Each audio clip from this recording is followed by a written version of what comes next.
Future Evan here. Just want to let you know that there's some audio difficulties in this episode, mostly towards the back half. After all, it's a new podcast. We really appreciate everybody listening, and we hope you enjoy our thoughts on Superman and Forrest Gump. Thanks.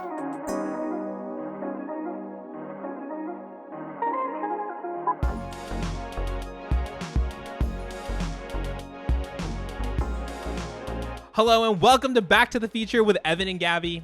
Double feature, double takes, where we talk about two movies, one new, one older, what makes them a good pair, and how the history of films influences the present. I'm Evan. And I'm Gabby. And today we are discussing Superman and Forrest Gump. You'll believe a man can fly, and you'll believe a boy can run. That's damn right, Evan. How long you been working about that? I've been workshopping it. I've been in the shower saying it. I've been whispering, like, is it a boy that can run? Is it a man that can run? But it's a boy. It's both, technically. It's both. But yeah. But he starts running when he's a boy. He does, and he never stops. He tells us that early. This was a really interesting pairing. It kind of came together a little last minute, but I'm excited to talk about how we arrived on that decision. Also, surprise you with some other movies that I was kind of thinking of. Okay, we're going to start doing honorable mentions. Yeah. For movies that we considered, so that everyone can yell at us that we picked the wrong one.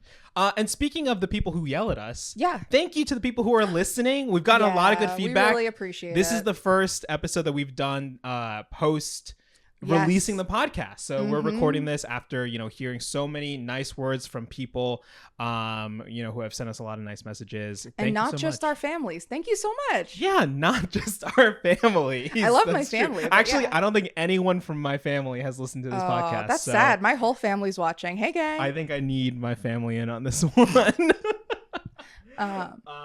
But yeah, how was your movie going experience? I got a lot of feedback last time about how things happened at the theater, and I think maybe we should make this a part of our regular chat. I think so too. I think we need to start noting for anyone who goes to the theaters and anyone who works in these theaters what the feedback is from the general movie going public, because it seems like they don't know.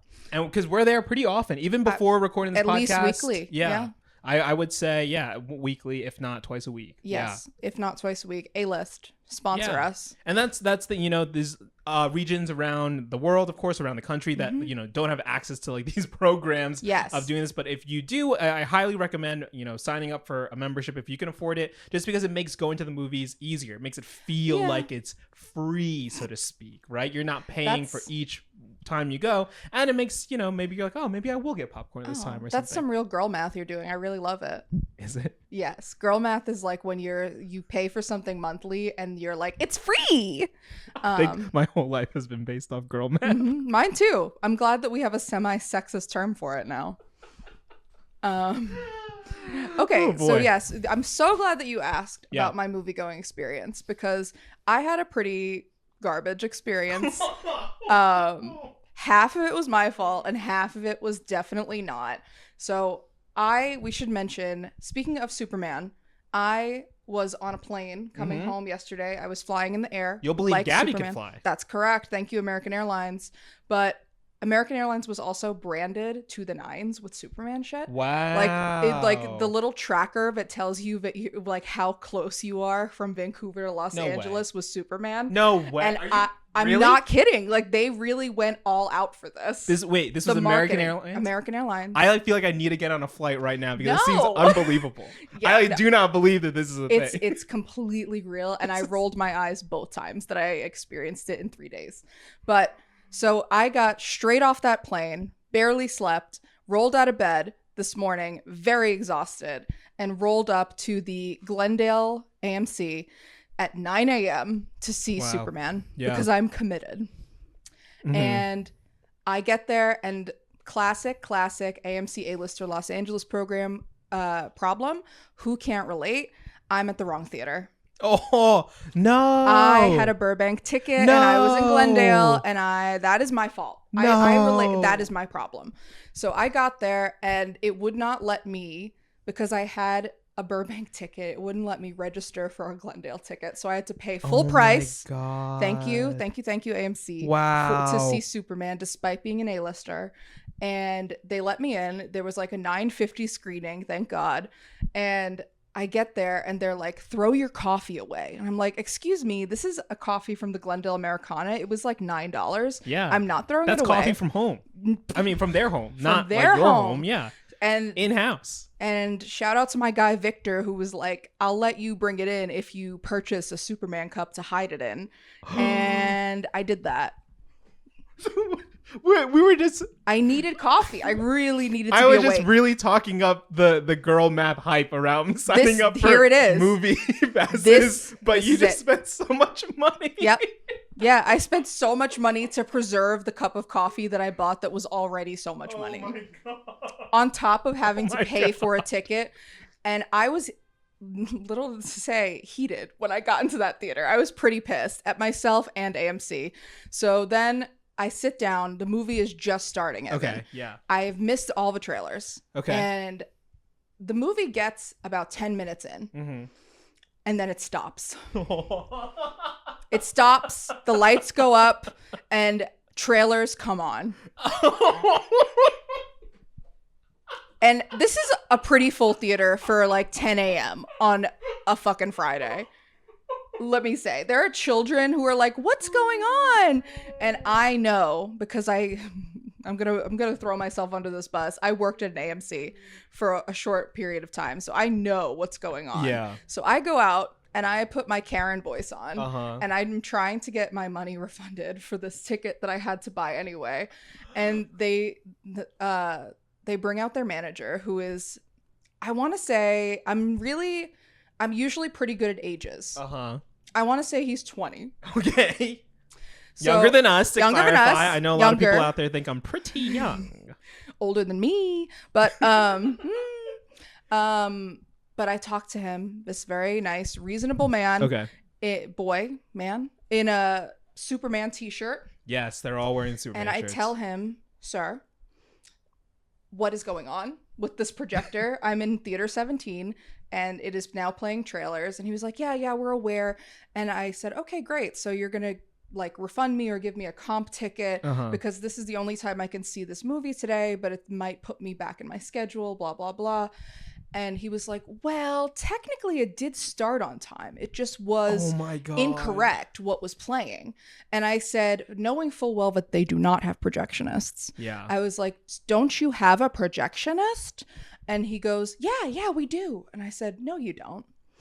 And I was really pissed. I'm so sorry to this man, but I don't usually shit on customer service people like this. But he deserved it, and he refused to give me a refund. Or, I mean, like, even just like a half-off voucher or something. No, refused. I get that's like rough. They get dinged if they do that in their job. I understand he's doing his job.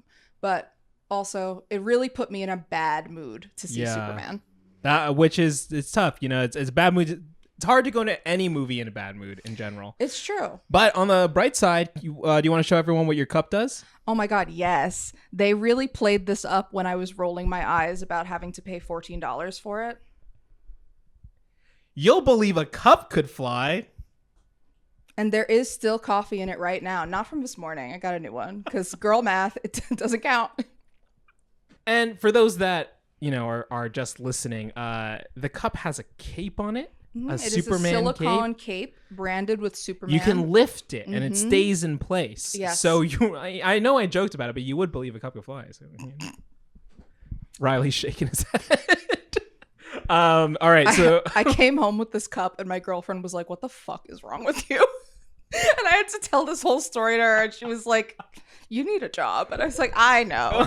But Evan, did you have a better movie going experience than I did? Yeah, I guess I would say so. When we decided the bar is low, but you know. Yeah, when we decided that we were going to record this on this day, I had to get a second ticket for the movie. I'm seeing it again on Sunday, so apologies to my friend James, who we made plans to see the movie, but now I had to squeeze this in beforehand. So formal apology, James, if you're listening.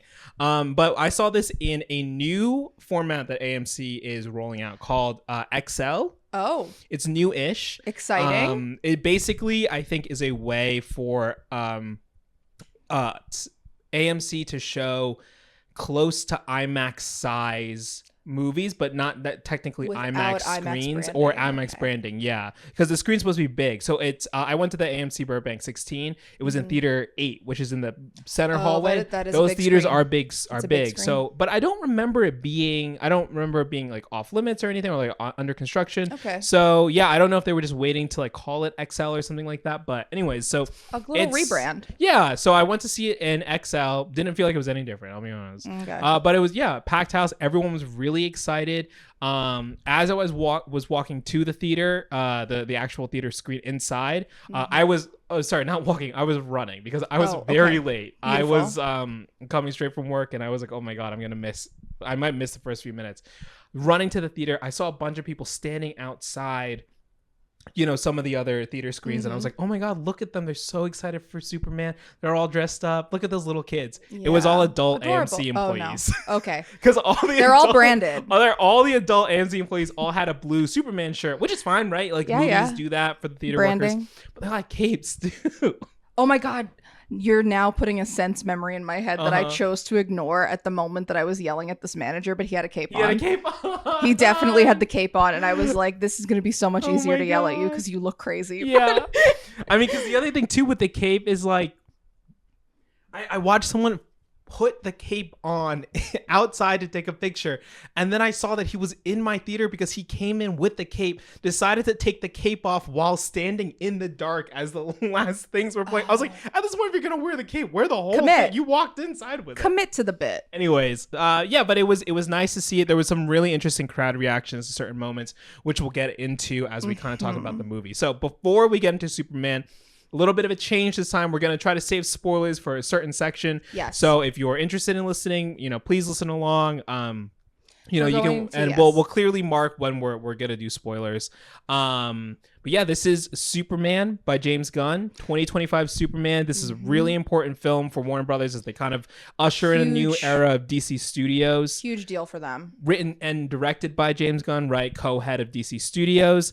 Not to be confused with the DCEU Snyderverse, right? No, which is dead to us now, and I'm sure that everyone on the internet is going to be super normal about. Yeah, it's I'm curious to see what the larger fan reaction to this movie will be. Superman, as you mentioned, written and directed by James Gunn, produced by Gunn and Peter Safran, starring David Corenswet as Superman, Rachel Brosnahan as Lois Lane, and Nicholas Hoult as Lex Luthor. Alongside them are Eddie Gathegi, Anthony Carrigan, Nathan Fillion, and Isabella Merced. We should, note that Gunn, again, he is the co-head of DC Studios with producer Peter Safran. Correct. They've both been working comic book worlds forever. Peter Safran was at Warner Brothers, is still at Warner Brothers. He's been there for a long time during the Snyderverse. James Gunn was, of course, the Marvel films, Guardians of the Galaxy. A key member of the MCU filmmakers. Before then going to do The Suicide Squad, and then now he's the head of the studio, co-head of the studio. He wrote and directed, in case people don't know, all 3 Guardians of the Galaxy movies for Marvel. And before that, he dabbled in the superhero genre on his own before being formally adopted by Marvel or DC with 2000's The Specials and 2010's Super. So, that brings us to the question. How'd you feel about Superman? I'm not going to lie, I was really nervous about this movie for not super rational reasons. I think it was a lot to do with the press junket around this movie, in which Gunn has been calling it very political, and he's been calling it an immigrant story, and all of those things kind of primed me for a certain kind of saccharine, very soaked in current events feature. And I was, quite honestly, just like, I don't know if I want that in a Superman movie. And I think a lot of people are having that reaction. I was pleasantly surprised by how it handled these things. Yeah, me too. It was both more and less political than I thought it was going to be, but it handled these things more deftly than I would have believed based on the marketing for the movie. But I should mention, I have some sentimental attachment to Superman, because he is the only superhero that my dad introduced me to. That's his number one guy. And I've seen all of the Christopher Reeve movies. I grew up on Smallville, so I'm very familiar with the Superman Clark Kent origin story. And I must say how relieved I am that this film did not take us into the Superman origin story. Yeah, it's something that Gunn has been very public about in the press. He's like, there's 3 things we don't need to see in superhero movies ever again: Superman origin story, Batman origin story, Spider-Man origin story. So we don't need to see it again because we all know it. Obviously, there's a new generation of kids growing up with these things, but even still, I think like the way we're dropped into the world was handled really well. It was in a title card, but also I think if you were a kid, you kind of can get you get to understand who this person is, and you get to see them in a very interesting point in their life. You're smack in the process of the Superman story. Yeah. And I think that that's really smart. I think that that's smart screenwriting in handling just not showing us too much, not telling us too much, even in those title cards. Yeah. I think that it just jumps right in, and it jumps into a moment that we haven't really seen from a Superman movie, which is Superman losing. He lost a fight. And I thought that was really interesting. What followed was not as interesting to me, which was the Fortress of Solitude robot shenanigans. Yeah. That felt very James Gunn to me, and he's allowed to have that. Well, I guess just to backtrack a little bit, I don't have any relationship with Superman. I actually, growing up, did not care about Superman at all. I just knew he was a character in like the way that most people know superheroes are characters that exist. And I was like, oh, okay, he's red and blue, and that's cool. And I didn't watch any movies, didn't watch any TV shows. It wasn't very, it just wasn't something about it. Never really clicked with me. So I'm not very familiar with Superman as a character. However, over the last couple of years, kind of, working adjacent to like the comic industry in a sense, and like starting to dive into it a little bit more, it's been really interesting to familiarize myself with the characters and the relationship within the larger world. Right.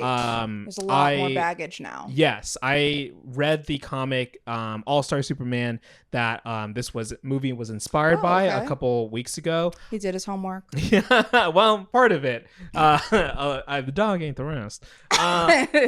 Was it crypto? Yeah, it was crypto. I mean, that was some real hack stuff right there. We'll leave it. I'm not cutting it. We'll leave it in. But like... leave it in.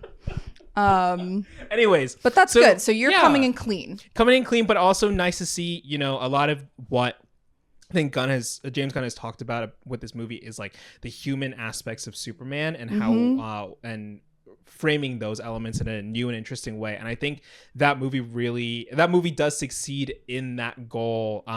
Maybe not A+, but like certainly like a B+ at the very least. Absolutely. Yeah. I think that the humanizing of Superman and how this movie handles Superman as a character and his infallibility is very smart and very unexpected. Yeah, making Superman kind of a loser. Yeah, I didn't see it coming, but I really welcome it. Yeah, and also helps like split that dichotomy of like the Clark Kent and Superman personas, right? And like why people can't tell them apart or whatever. Yeah. Even and the movie does like poke fun at it and really, I thought was like successful ways. Yes, I thought so. And this is not a spoiler, but there's a fight that Lois and Clark. Or very Clark as Superman have early on in the movie. It's been in the trailers where Lois Lane interviews Superman. Right, because Superman or Clark Kent has been interviewing himself as Superman, which Lois correctly points out is bad journalism, unethical. Yeah. But I really, really like that scene because I think it frames Superman's crisis currently so well, right? Where he is like, well, why can't I stand up for the things that I believe are good? Right, which is humanity, and which the movie is very explicit about. Superman is very clear about, I don't need to follow these treaties. Like, all of these things are in place to kind of prevent me from doing my job, and people are going to die. And my job is to save people, save humanity in this way. And he, and not only does he believe that because of how he was raised, but also like the message that was left with his parents, the Fortress of Solitude. There's I really loved, I know you were talking about the robot shenanigans, but as the robots are kind of like healing him, they bring him to get the sun injected into him. Yeah. That again has been. And boy, did that sound effect rock the Dolby room that I was in. I was vibrating. That scene's been in the trailers, of course, but something that they cut out is this monologue of Jor-El and Superman's Kryptonian mother and father and mother. Speaking to him in Kryptonian, and I loved as he's, the robots are saying the English translation of it, and Clark Kent, Superman, is saying it to himself as well. It's like it's a mantra, it's a prayer. It was very, very powerful. The score in this movie, incredible. Love the score. The way they revisited and remixed the score of the Christopher Reeve movie, just really, really very sentimental without being overly syrupy, gooey. It got me in that moment. I started tearing up in the beginning. I was like, oh my god, I might be. This might be it. This early. I was like, what is this? Up? Okay. Well, I mean, I'm certainly going up and away. Up and away, soaring to Metropolis, which is where we start this movie. I think Metropolis looks pretty great. Yeah, it looks like a real city, which I can't say about all superhero projects. Yeah. It looks real. Everything felt very tactile, very physical. A very few moments across the board in this film felt like too CGI sloppy, and even the CGI slump, it gets a little James Gunn at certain points. But I think they do a good job. Personally, I feel like they do a good job of of melding the two, calling less attention to it, because it's like we're either fully in or fully out, right? Yeah, I agree. And I want to shout out, going off of that Lois moment that you mentioned, Lois Lane is a real character in this movie, great. Which I really appreciate. Yeah. She's usually kind of portrayed as in the dark about Superman. And I guess this is a light spoiler, but it is also kind of in the trailers implied that she already knows that Clark is Superman. And, I think that was a really smart choice, again, screenwriting wise, just to get a lot of that stuff out of the way, right? Get the exposition machine out of the way, and also just to give that character more agency, which she has historically not had. I think that's really important and really impressive, and really lends something to Rachel Brosnahan's performance. Yeah, and also she's a terrific performer. She's so good. I mean, honestly, most of the cast, I think, are doing a great job of just bringing you in, committing to the specific pitch that James Gunn has set for this movie, and committing to the character and selling it. I mean, the third person we kind of have to talk about here too, right? Nicholas Hoult as Lex Luthor. I loved when he leans into the more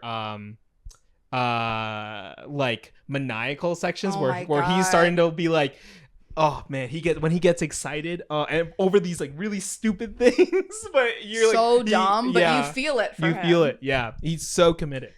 Yeah. I mean, I will give it to Gunn here. I think that he is tremendous at casting his films. Yeah. I think that he is really good at choosing the right actors for his tone specifically.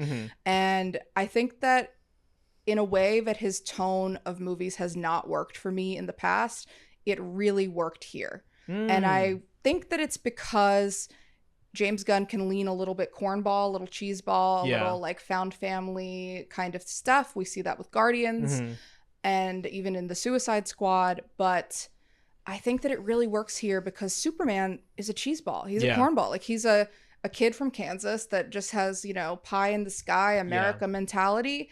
And I think that it really works here in a way that I wasn't expecting it to. Yeah, and I love the way that kind of sentiment David Cornswet plays that sentiment across both characters, both personas. David Cornswet is a relative newcomer, I want to say, to at least a movie this large. Yeah. He will always be the hot projectionist in Pearl to me. That is where I know him best. Yeah. But I thought, I didn't have a lot of feelings about him when he was cast, maybe because I had only seen him in a couple of things. But I think that he really takes the cape and runs with it here. Yeah. I think he does a great job. And that's the perfect thing, right? You want to find someone exactly in that zone who's a seasoned enough performer that they're excited to take on a role like this, that they're willing to spend the time, and also is unknown because you don't have the previous baggage of anything, another right? character. It's really hard, I think, for me now to watch any Scarlett Johansson movie that's not a pure indie, because it just feels I don't know, this is fun. You're ScarJo, you're Black Widow. You're, So, but before we get into kind of spoiler territory, I just want to ask, how did you feel about how this movie set up the DCU? Or do you think, does this movie suffer from like a Marvel MCU connectivity problem? I'm so glad that you asked. I think that for my full answer, we will have to get into spoiler territory. Okay. So let's give the spoiler warning right now. If you don't want to hear any more about the plot details or machinations of Superman, come back after you've seen the film. We welcome you. Yeah. Okay, spoilers. So it sets it up in a way that I find really annoying, but also have grown accustomed to just by being a moviegoer over the past 15 years of these movies, where I think just the multiple endings thing that it sets up. Yeah, I know that. I'm a big fan of movies that just end. I like a movie with an ending. And these movies, specifically superhero movies that are branching off into a wider universe, always have like 5 ending scenes. Yeah. And it's always to set up another movie, and I find that really annoying. So I'm not sure, to answer your question, how I feel about the projects that it is setting up. I think that it's setting up something which is Supergirl. Millie Alcock, let's go. Listen, I have the exact opposite reaction. Okay, an actor that I'm very fond of. I think she's a great actor, but I don't know how I feel about this scene. No, I felt the scene was random. really odd. It felt random. It felt off. It felt like I don't know what the tone is or what the story they're setting up. It felt kind of like she was on set for 6 hours and they were like, act a little drunk and a little goofy. So and I don't know what her story is going to be. I don't know if that is going to be more of a proper origin story, because I don't personally, as somebody who is familiar with Superman lore, I'm not really familiar with Supergirl. I don't know her backstory. I know that she is Superman's cousin, but I don't know like how or why or how she was sent to Earth. Like, don't know. So people who have, been watching me on the internet for a little bit know that I'm a big fan of the comic that the upcoming movie is based off of. The movie is called Supergirl, Woman of Tomorrow, which is the same exact name as the comic. The comic is a really, really interesting story that not only dives into like a current Supergirl adventure, but also looks back at her, like some origin stuff, pairing her with kind of like a, audience surrogate character who's on a mission. It is Crypto did not eat your homework. This. And also I was very because I was wondering, I was like, well, how closely aligned is the comic and the movie going to be? Like, if Crypto's on Earth, how is he going to be with Supergirl? Because he plays a pretty important part in the comic. Right. And I love that we got that answer for the people that knew. But I also was sitting there as a fan of movies being like, thinking the same thing as you, where I was like, I don't know why the tone of it was odd and blah blah blah, and if you don't know where it's going, it's really tough to understand what she was doing. See, so you understand where it's going, so maybe you had a little more leniency for it, but I was a little bit put off because I don't know where it's going. Well, I can't remember. Does he says that she likes to party, right? But does he say why she's partying? Nope. It's her birthday. Mystery. It's her birthday. Yeah, it's her birthday. Oh, happy birthday. I'm like getting chills just thinking about the comic right now. I love it so much. The art is beautiful. The storytelling is great. I highly recommend you read it. I will. I will do my homework. It's a much better I mean, like, reading All-Star Superman and then watching this was not something I felt like was actually necessary. Though it did provide some framing for certain things. But I'm very excited for that. I thought that the little details that it started placing throughout the movie, Maxwell Lord, the Justice Gang, everything felt like decent setups without like really rubbing it in your face. The only one was the end that kind of the one that rubbed me wrong was the end. I don't know who Maxwell Lord is, but I recognize the actor as Sean Gunn, James Gunn's brother. Good for him. Get that check. Yeah. But hire your family. Hire your family. Nepotism. Hire your friends. Nepotism sometimes good. But the Justice Gang, I'm glad you brought them up. The Justice Gang plays a pivotal role in this movie. As we get further into spoilers, they are kind of alongside Superman for the ride of this film. They are metahumans. Am I getting that right? Yeah. And they are funded by some kind of private equity to, save the day when Superman is not available. Yeah. Convenient. But I found them very annoying. Yeah, I was really surprised that that was the kind of lane they took, but it made sense once Guy Gardner. Once you realize that it was a Guy Gardner Green Lantern, famously one of the worst Green Lanterns. Is he now? That makes a lot of sense. He's annoying and he's a brat. I mean, I'm really excited that we have the Lanterns TV show starring Kyle Chandler and Aaron Pierre of Rebel Ridge. That's those guys as Hal Jordan and Jon Stewart respectively is going to be really, really exciting. But yeah, I was surprised that Hawkgirl was that way because I'm not as familiar with her character, but I know she's had a lot of different origin stories. But the Mr. Terrific stuff was really fun, like him kind of just being like true neutral.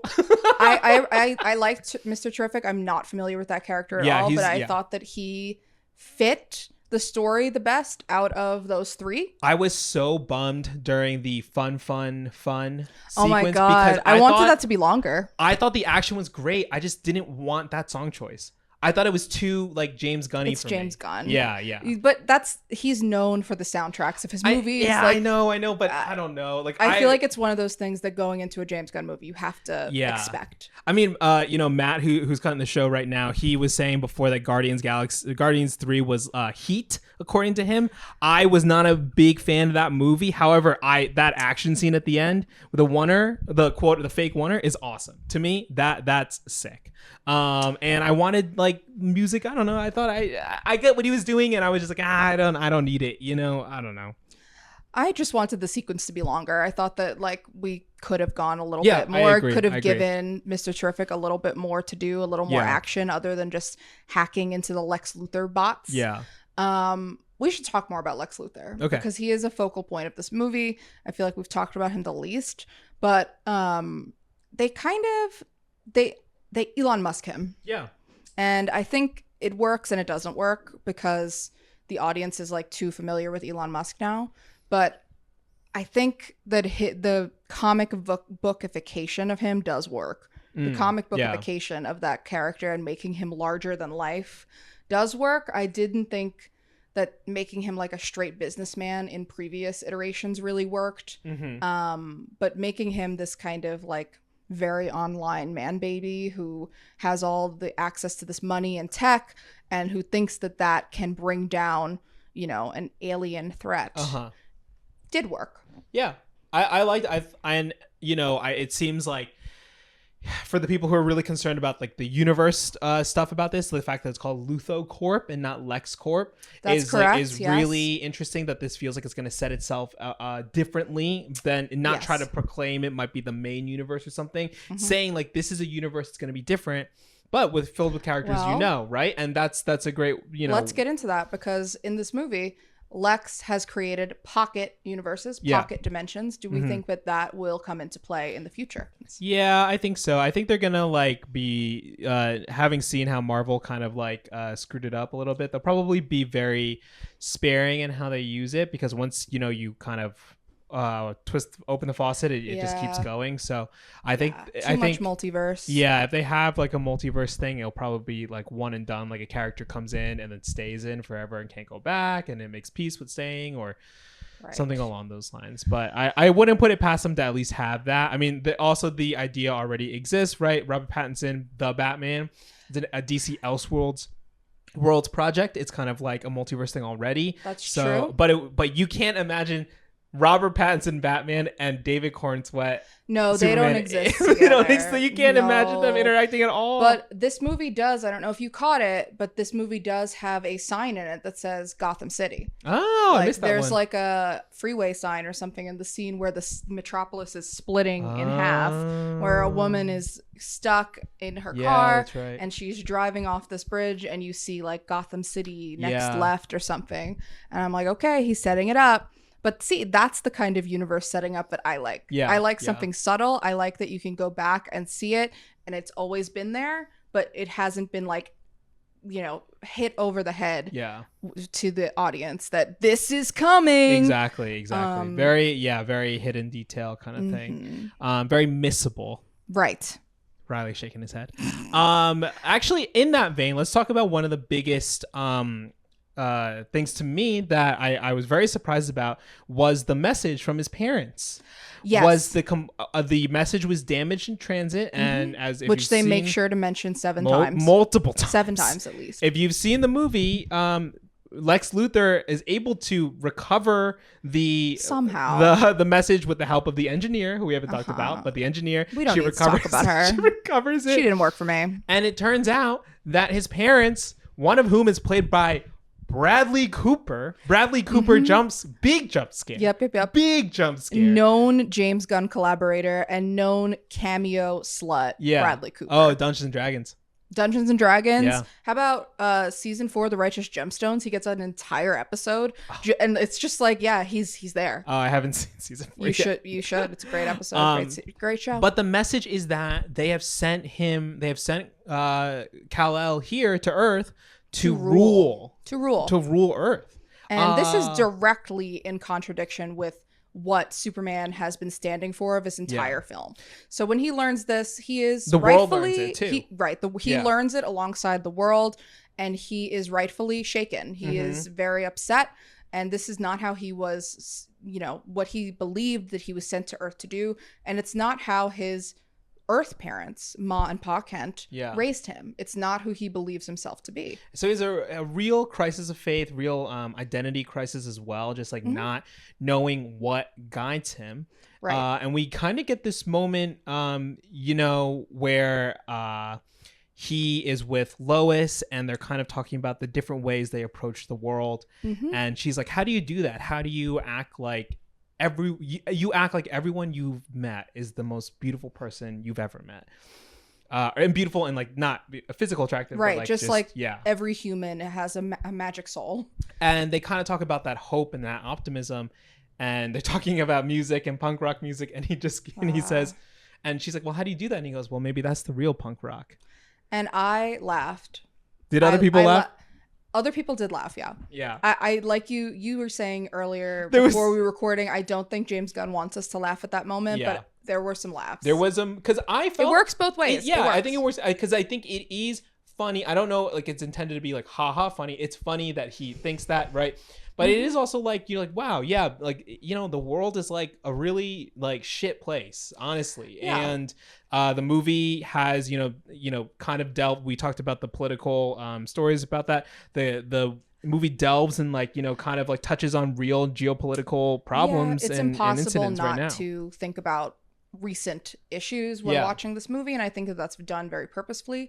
I also think that that's another Lois Lane factor that we get, which is her being so in touch with those issues on a journalistic capacity and just on a factual capacity, that she is pulling Clark, Superman, back down to Earth in a way that maybe his optimism doesn't let him do. And I think that that's a very smart use of that character, not necessarily to be nihilistic or to be too pessimistic, but just to be, I think she puts it as, I'm always questioning everyone. And I think that that's okay. And that's like a real character trait to give her. But when he does get to say, well, that's the real punk rock, it allows him to express that, and you understand where he's coming from in that moment. Absolutely. And when he said that, a woman behind, there were a few chuckles in the crowd, and then a woman behind me goes, oh, what the heck? She's right. It was pretty funny. But I'm excited to watch that moment again when I see it in theaters for a second time.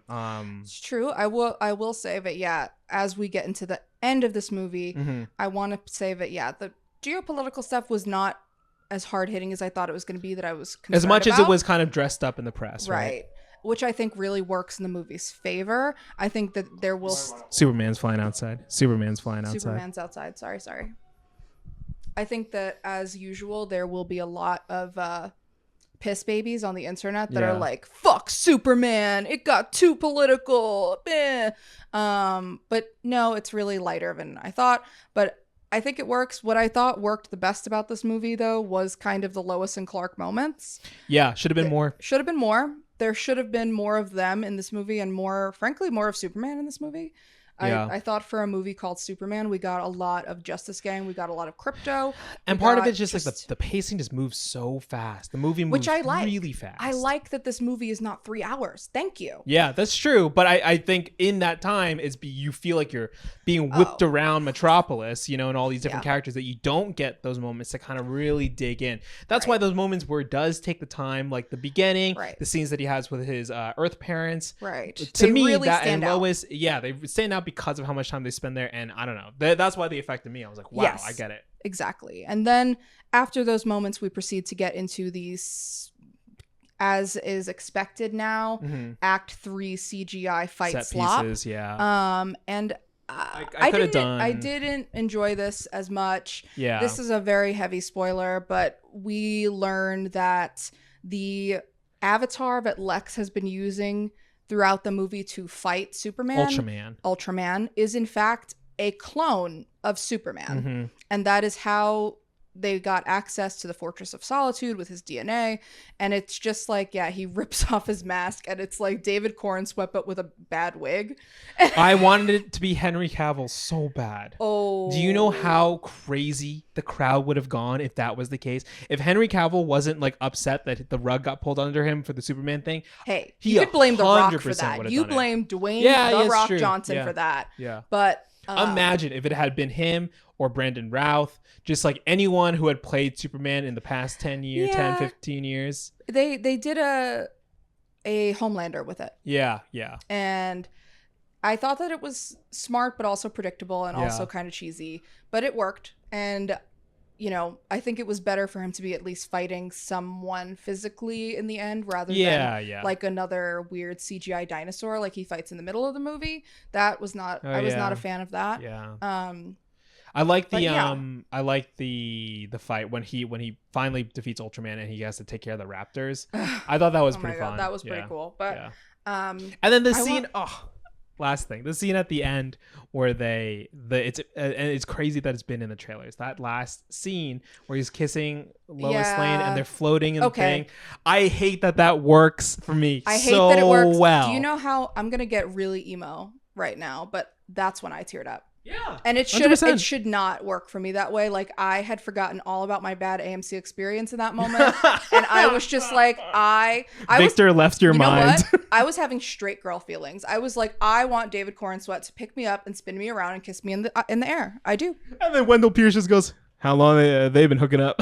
Way more than 3 months. Way more. But yes, I want to, as we wrap up here, we know that this is a very optimistic, very positive spin on Superman going forward and him as a hero.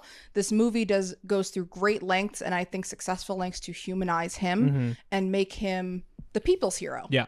Not just some infallible alien. So what do you think, Evan, makes a hero as we transition into our next movie? Oh, I mean, you know, someone I think who like stands up for things that they believe are right. Right.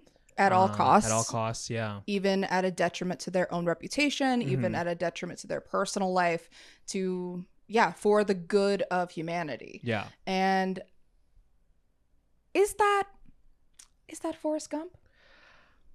So we really debated for a long time. Before the movie, we were talking about, well, what should we pair this with? We were kind of going off things we had heard in the press.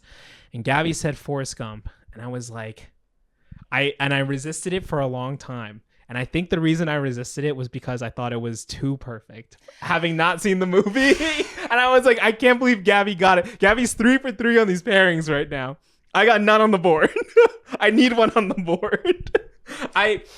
Listen, I'm a film sister, you know, like we need more representation. Like, that's true. It's usually the film bros jumping out being like, well, why didn't you pair this with Citizen Kane? And I'm like, fuck Citizen Kane. Yeah. I don't need no rosebuds. It's fine. It's a good movie. It's fine. But, yes. So I was again going off things in the press, but also just going off of the real emphasis on this being a positivity driven film and being a lighter fare film and being somewhat political. And I was like, what movie does this remind me of? Yeah. About, a troubled white man who just wants to... Hey, he's an alien. He's an alien. He's an alien. But is Forrest Gump? No, he's an ordinary man. A below average ordinary man, as the movie tells you many times. Many times. But I think that what makes this a really good pairing is that Superman is being humanized as an alien, but Forrest Gump throughout the movie is being repeatedly asked to be superhuman as a human being, or being portrayed to us as somebody who has either impeccable timing or just like superhuman capabilities in some respect. Yeah. But that movie is also about humanity in a very saccharine boomer way. But, you know. Yeah, true. But it worked. It was a tremendous success. Mm-hmm. And I think Superman will also be a tremendous success in the end. So, Evan, would you like to toss to our sponsors before we dive into Forrest Gump? Yeah. That's a trick question. Okay. Why is it a trick question, Evan? Because there's someone outside on a motorcycle.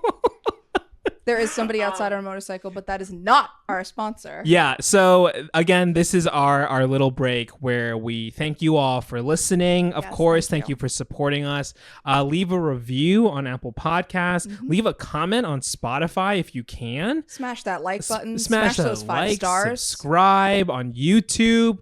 Go to Letterboxd. Follow us on Letterboxd. We have all we do a little like voiceover credits at the end, but thank you, Matt. Thank you, Riley.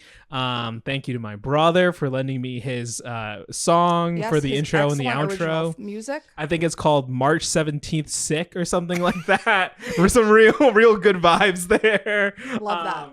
But yeah, let us again get in touch. Let us know what you think we should cover. There's a lot. Obviously, we're talking a bunch of movies this summer coming up. We'll talk about those exact titles, but you can use your imagination and send us some pairings. If you're following those release calendars the way that we are, you can guess what's coming up. And I'm going to be very scared for a lot of them.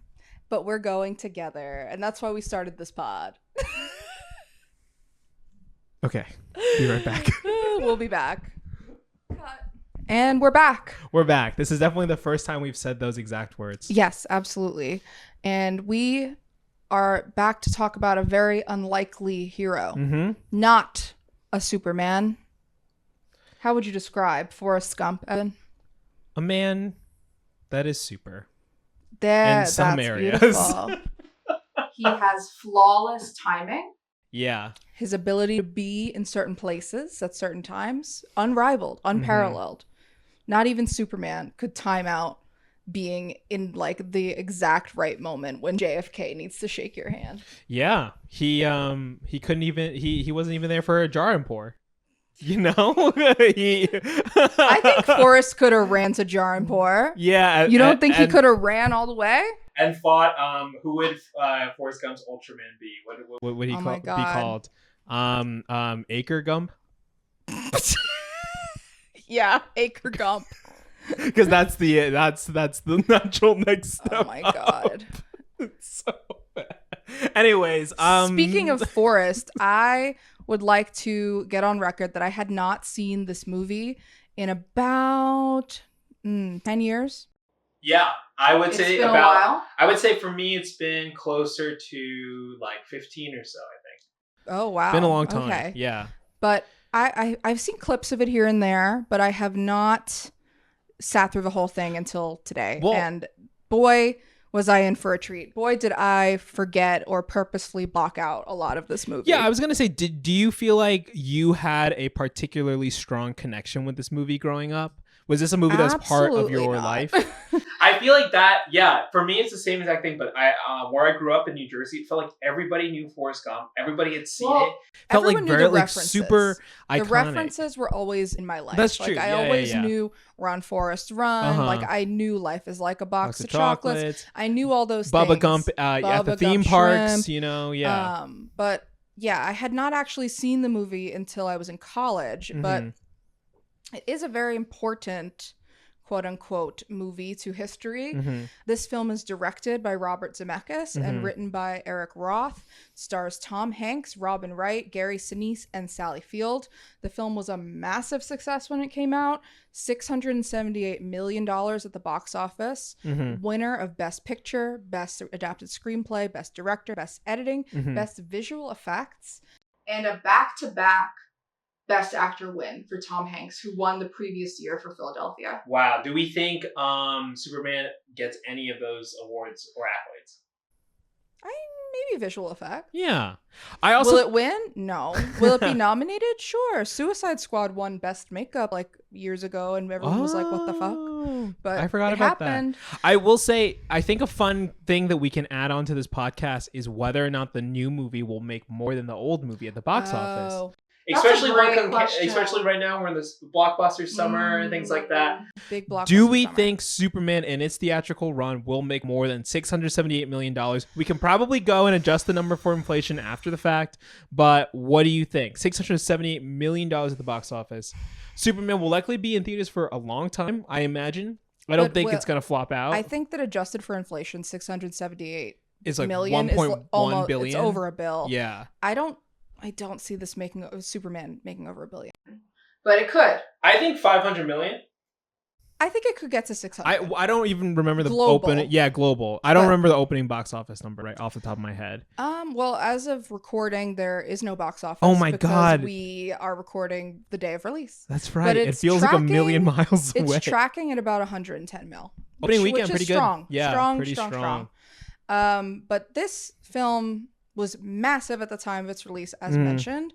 And it was the best Picture winner the year that I was born, which kind of sucks. Wow. Really? I mean, it's just like a weird trivia fact, you know? Yeah. But I don't know. This movie is a little chaotic. It's very saccharine in a way that I was afraid that Superman was going to be. Mm-hmm. Very sappy, very sentimental. Yeah. It's kind of his lane, though.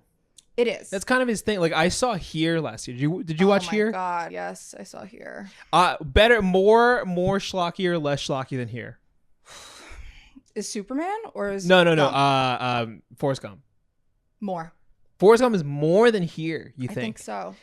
I guess maybe the time spanning sentimentality. Yes. Here has like an anchor point, like a gimmick that kind of. Well, there's a gimmick here. There is a gimmick, but no pun intended. The gimmick in Here kind of distracted me a little more than it is in Gump.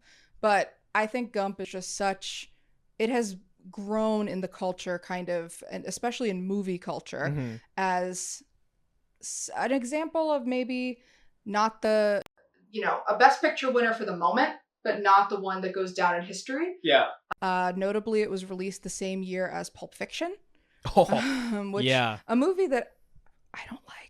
But I think has had even more of an impact on culture at large, right? The amount of Pulp Fiction, you like cannot ripoffs. deny the impact that it's had on film culture, on movies to this day.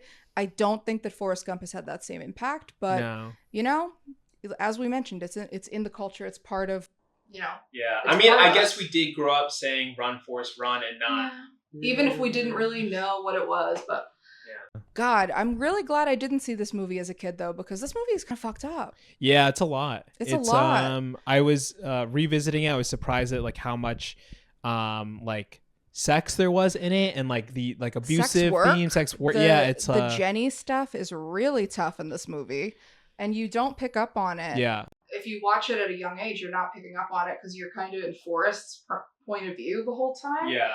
But hey, that is a good segue into where we first get Forrest's heroics in this movie. Mm-hmm. He meets Jenny, and it's his best friend. She's the only person that connects him, that's is willing to see past, the movie tells us that he has low IQ, that he needs braces on his legs, that he's a little more, he's not your average kid. Yeah. And this is his only friend, and he feels so protective of her because that is his link to humanity.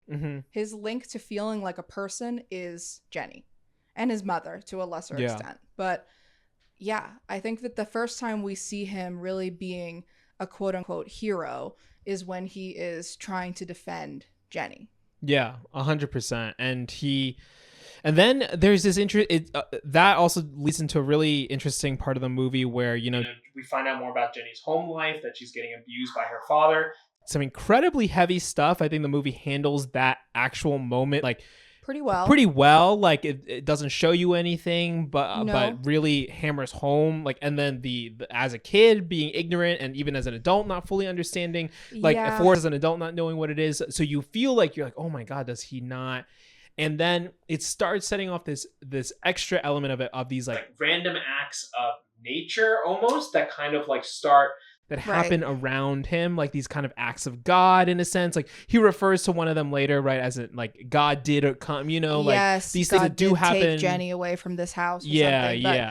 But, yes, and as opposed to Superman, who is everything is revolving around him and happening because of him in Superman. All of these acts, especially in this most recent Superman, Lex Luthor admits to like orchestrating acts to get Superman to be in one place at one time. Yeah. So, you know, it's all revolving around him, whereas Forrest Gump really is kind of the opposite, but in a similar hero building way.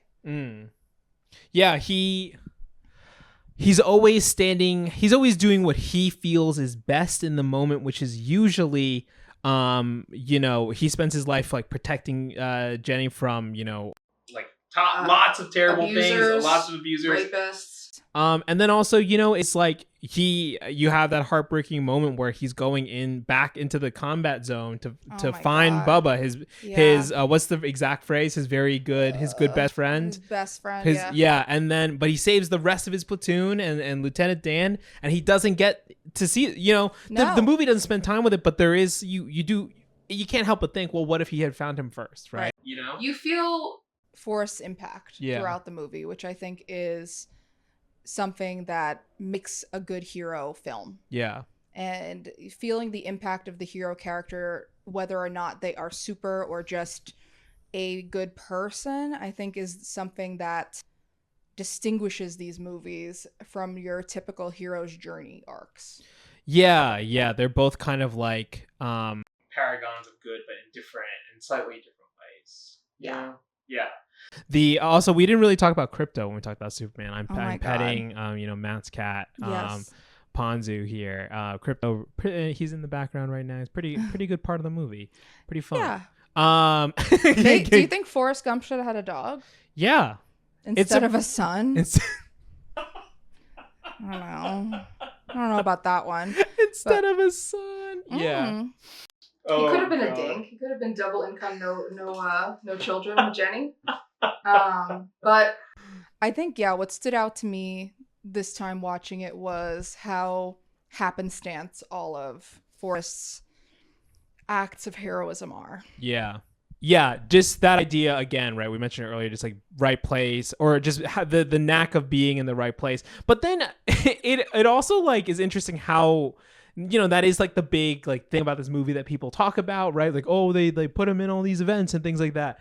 But then it's like, is that how, you know, part of that is like he doesn't fathom it, and then it's like, but then it has less of an impact on the plot as well. Like, do you get what I'm saying? Like, it's kind of like a weird. It has an impact on the audience and the audience's perception of Forrest. Yes. But it doesn't really impact him, which is interesting. Yeah. He's just truly doing what he thinks is best for humanity at this point. He's doing what he thinks is best for his friends, for his family. Yeah. For Bubba, for his mother, and for Jenny, ultimately. But I forgot how heavy this movie is. Yeah, and they're able to kind of like disguise that with innocent point of view as he moves throughout the world.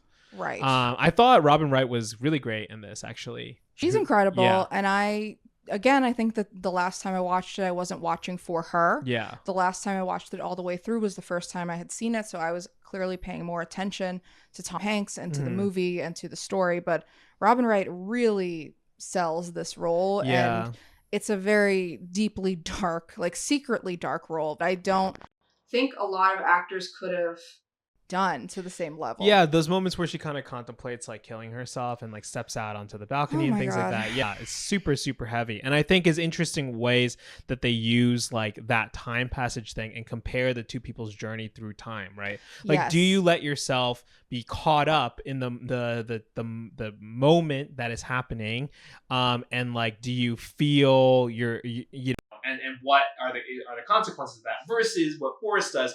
Do you believe in like yourself? Right. Yeah. You just don't question yourself and your gut instinct. And Forrest is a great example of trusting your gut. I gotta say. Yeah. He's rarely, I mean, the movie makes a point to kind of make him rarely wrong. In the point of view of the film, I think that we would disagree with him in certain respects. What was that you were saying off mic about co-opting Bubba Gump's shrimp company? Oh yeah. I mean, it really feels like he takes a family legacy for himself in a way that's maybe not I don't think he realizes it, but questionable. Something else to touch on about this pairing of films is the political element to both of them, the current events timeline that Forrest uses in a very real way to kind of ground the movie. I think in a way that this character is supposed to be very ordinary but very larger than life. And it uses the backdrop of everyday occurrences and history to pinpoint where Forrest is in his life, whereas Superman constructs some geopolitical issues. It none of it is real. It feels real to us because of what we're living through, but it's not necessarily like they're not saying the real names of countries. They are not, even if the character who is the president or I don't know, dictator of the first, what is it called? Barovia, Barovia has some Putin energy. We're not gonna lie. He's in it for arms and for land and all of those things.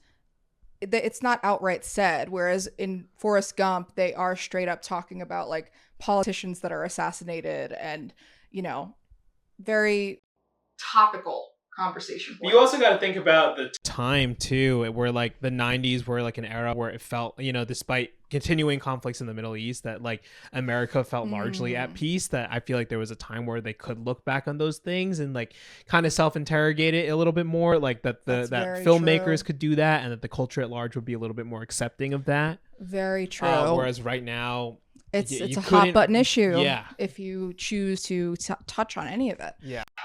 Which James Gunn is inviting and is, I suppose, brave. And I think, the movie even shows it, right? Like one thing comes out about Superman, no one questions it, and they all turn on him. They all cancel him, immediately. Like that moment when he does save the woman in the car. You had mentioned that earlier. Forgot to touch on that bit where when he manages to hold up the bridge and she drives out, she's crying with like escaping with her life. And there's like a moment that the movie could have like, they could have brought her back and she could have been like, I don't care what anyone says about Superman. He might be here to kill, but like he saved me. They don't need to spend time on that moment. There's something very so beautiful in her expression where you could project onto that. You're just like, oh wow, she realized that like whoever she thought this man was, she knows that he saved him, know, and there's something in that.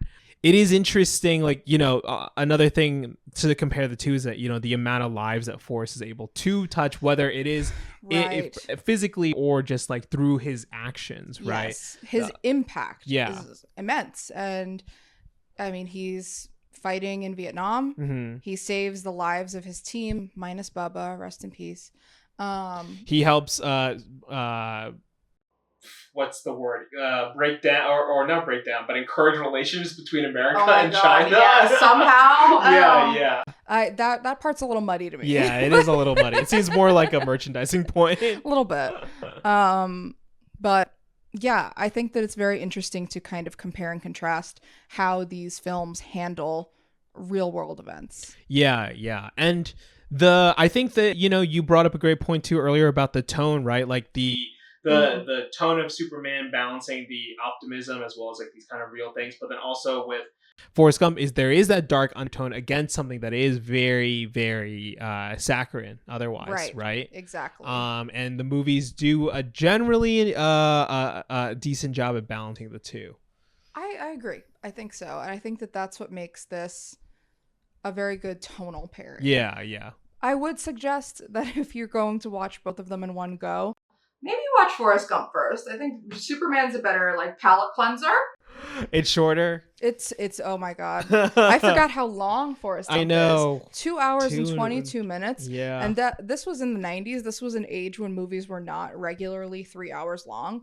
I mean, now we're kind of used to it. We're kind of used to going into a movie and like seeing 30 minutes of trailers and then watching a 3-hour movie and then like going to dinner afterwards and making a whole experience of it. But I feel like in the 90s, this was a tough ask. Yeah, I mean, even when I saw it as 10, 15 years ago, I was just like, oh my God, this is like the longest thing I've ever seen. Because it just, and you mentioned earlier the pacing. Yes. Yeah. The pacing of this movie is not the quick, zippy pace of Superman. Yeah. Something that I think is a credit to Superman, even though you noted correctly that it comes at the cost of some character development. Yeah. But I think in Forrest Gump, it is a character study, but I say we get too much character in Forrest Gump, I mean, I think I'm surprised at the ways in like, he's like, and yeah, I happened to see the president, and like how most of them, like these moments are like played more for jokes and things like that, as opposed to real, like,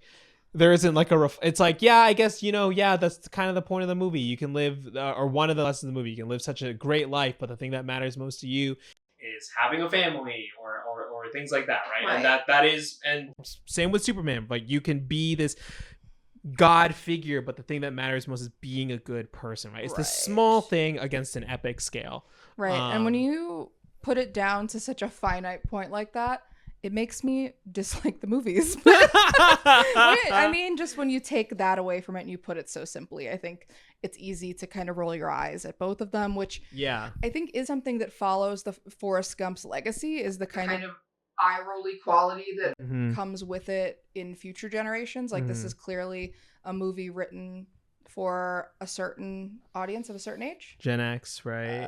I would say boomers. I think this is like a boomer time machine. Yeah. But, it has Elvis in it. It has JFK assassination. Like, these are all things that, far beyond our span, like I don't even 100%. Think my mother was alive for that. Yeah, the Elvis thing must have been so funny at the time, right? I know. Yeah. Just like that's how he learned to do the dance. And God. Okay. It's kind of a woof, It's because Forrest Gump had braces on his legs and was wiggling. I don't know. Is it like better or worse than Elvis like co-opting like black musician songs? God. It's like almost on disabled little boy. Oh my God. Actually, that character study really tracks.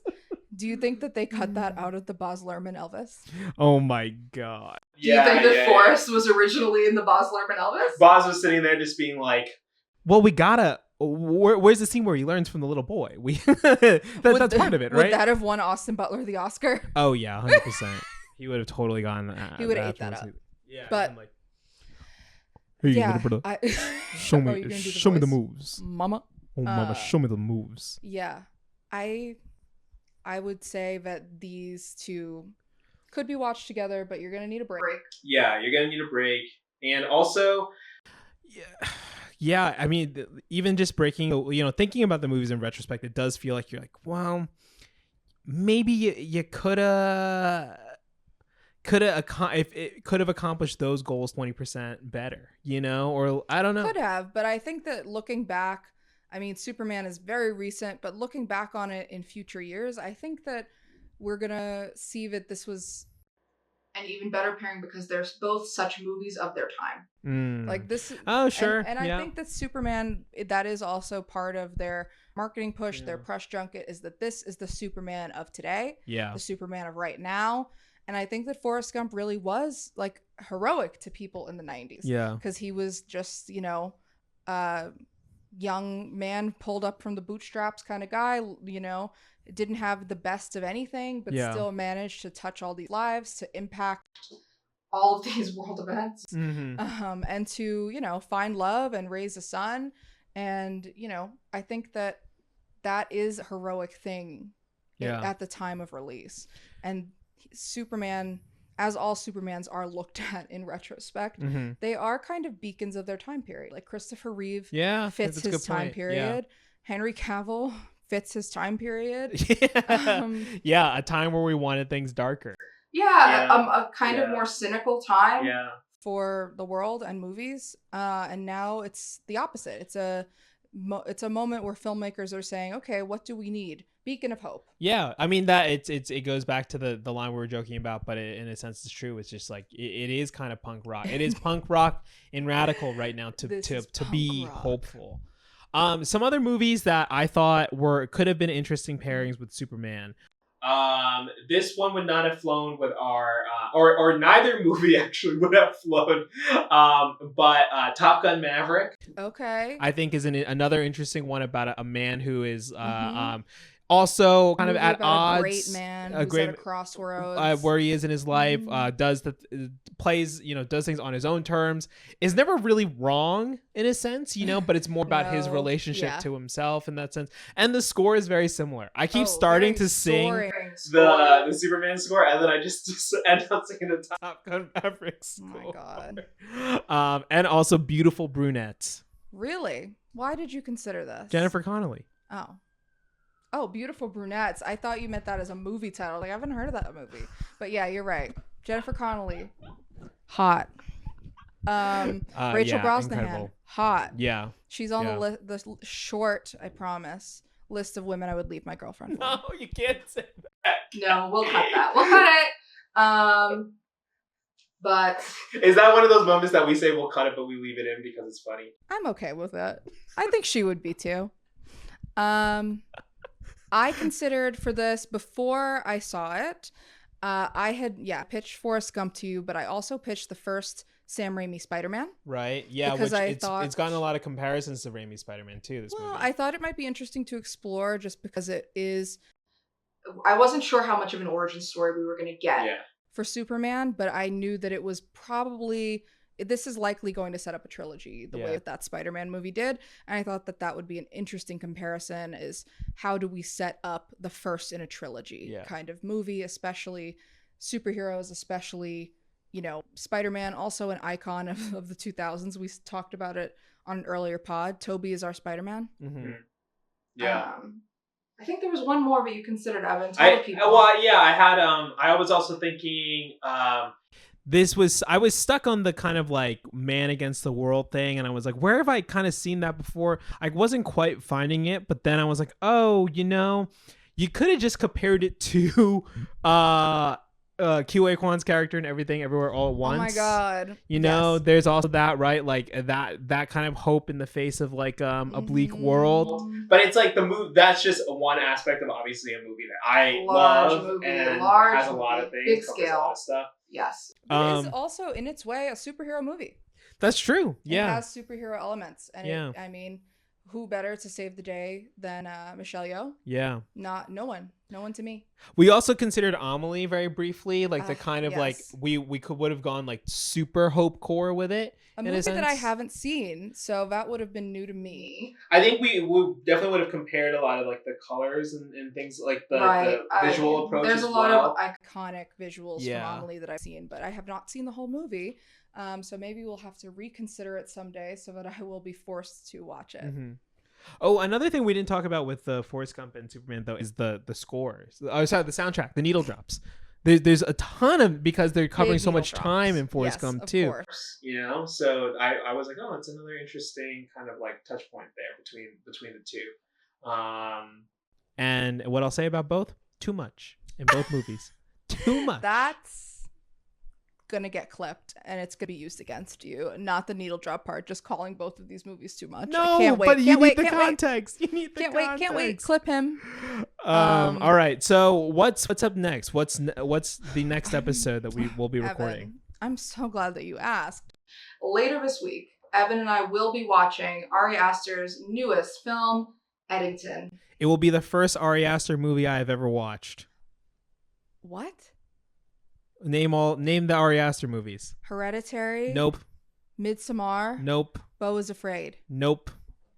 The credibility of this podcast is dropping with every syllable. Riley off screen giving me a thumbs down. I really am the film douchebag of this show. Like, you said film sister, and it's true. I am a film sister, but I am new to this world. God, you're a film system training. I will get you there. Actually, yeah. Even David Cornswell was so ashamed of me. He left. He flew away. It's pretty crazy. You're right. He was out. So I'm excited. He's an Ari Aster stan. Yeah. He's actually like, hey, cast me in the next one. It'll be called Alien. That's original.